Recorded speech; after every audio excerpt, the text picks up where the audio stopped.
अस्सलामुअलैकुम ګرانو مینوالو، امید لرم چې تاسو ټول به روغ جوړ وئ او د ژوند په مزو کې به وئ. دوستانو نوې ویډیو کې درته هر کلی وایم. دوستانو ډېره افسوسناکه دردناکه واقعه مخې ته راغلې ده. یو ظالم زوی راپاڅېدل او خپل پلار او مور یې ډېر په بېدردۍ سره قتل کړل. یا په څه وجه باندې قتل کړل؟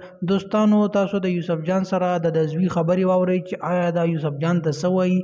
مکمل معلومات تر سره ملګرو په دې ویډیو کې شریکوم. زمونږ ویډیو در سره پوره ګورئ چې د مکمل معلومات نه خبر شئ. ویډیو کتو نه مخکې که تاسو زمونږ په دې چینل کې نوي وئ نو زمونږ چینل مخه در سره ضرور سبسکرایب کړئ چې زمونږ کومه معلوماتي ویډیو راځي چې هغه تاسو ته به اسانۍ سره دررسي. او د دې سره د ټالۍ نشانه مو وي چې تاسو د تازه معلومات نه زر تر زره خبرې. دوستانو ډېر افسوسناکه دردناکه واقعه مخې ته راغلې ده. د چارسدي سره تعلق لرونکی یو ښایسته ځوان زوی خپل مور او پلار یې ډېر په بېدردۍ سره قتل کړل. او دوستانو دا خبره کوي زوی چې کله ورنه یوسف جان تپوس وکړل چې ولې دې قتل کړل نو ژړل او دا خبرې کوي چې د مور او پلار ته ما وی چې تاسو ما ته واده وکړئ چې د دې په وجه باندې دوی ما ته واده نه کولو او زما یو جینۍ خوښه شوې وه او هغه یې د بل چا ته چې کله ورکه نو زه کور ته رالم او ما خپل مور او پلار مو قتل کړل او د دې په وجه مې قتل کړل ځکه چې دوی ما ته واده نه کولو او دوی ته ما څو ځله ویلي وو چې زه د دې جینۍ سره واده کول غواړم خو د دې زما خبره نه منله.